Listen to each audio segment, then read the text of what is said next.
5 événements après la mort de Jésus. 1. Un puissant tremblement de terre. Après la mort de Jésus, les évangiles décrivent une réaction spectaculaire de la création elle-même.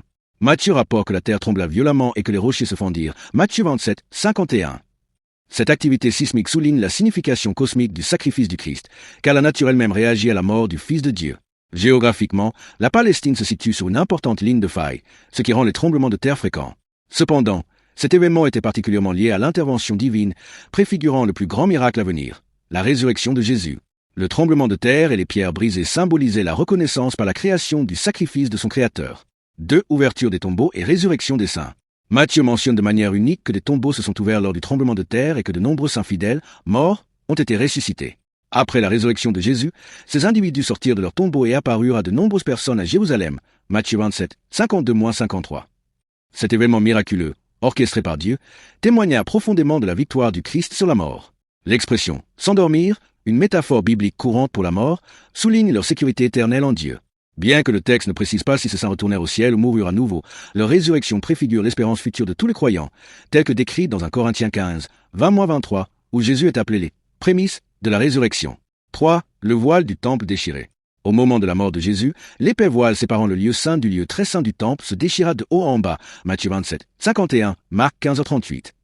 Ce voile symbolisait la séparation entre l'humanité et Dieu du péché. Sa déchirure surnaturelle signifiait que le sacrifice du Christ avait ouvert un accès direct à Dieu à tous les croyants. Hébreux Septembre 2010 développe ce point, expliquant que le corps de Jésus, tel le voile, fut déchiré pour combler le fossé entre Dieu et l'humanité. La tradition de l'Église primitive suggère que cet événement a profondément marqué les prêtres juifs, dont beaucoup ont ensuite embrassé la foi chrétienne. Actes 6h7. 4. L'obscurité recouvrit le pays. De midi à 15h, une obscurité inquiétante enveloppa le pays. Matthieu 27, 45. Cet événement surnaturel accomplit des prophéties comme Amos 8h9, annonçant le jugement divin et le deuil.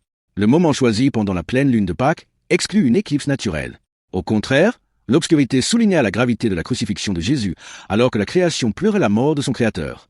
Pour les auditoires juifs comme non-juifs, une telle obscurité aurait suscité l'émerveillement, les croyants y voyant un signe de la présence de Dieu et des implications cosmiques du sacrifice du Christ. 5. La confession du centurion. Le centurion romain supervisant la crucifixion, endurci par des années de service militaire, fut témoin de ces événements et déclara « Vraiment, cet homme était le Fils de Dieu ». Matthieu 27, 54. Sa confession, au milieu des tremblements de terre et des ténèbres, marqua un tournant radical. Ayant observé le silence digne de Jésus, son pardon envers ses bourreaux, Luc 23h34, et les phénomènes surnaturels, le centurion reconnut l'innocence et la divinité de Jésus.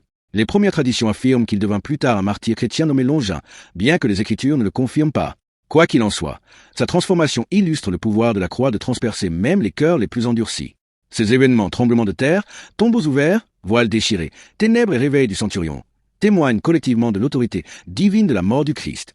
Ils affirment que son sacrifice a brisé les barrières entre Dieu et l'humanité, vaincu la mort et révélé son identité de Messie. Le voile déchiré invite les croyants à s'approcher de Dieu avec assurance, Hébreux 4h16, tandis que les saints ressuscités préfigurent la vie éternelle pour tous en Christ. La nature elle-même a témoigné de la rédemption du monde par Jésus, le Fils de Dieu. Comme l'a noté Charles Spurgeon, si le cœur humain reste souvent indifférent au sacrifice du Christ, même les rochers crient en réponse à sa gloire. Puis cette vérité inspirer une foi et une adoration plus profonde à tous ceux qui la rencontrent.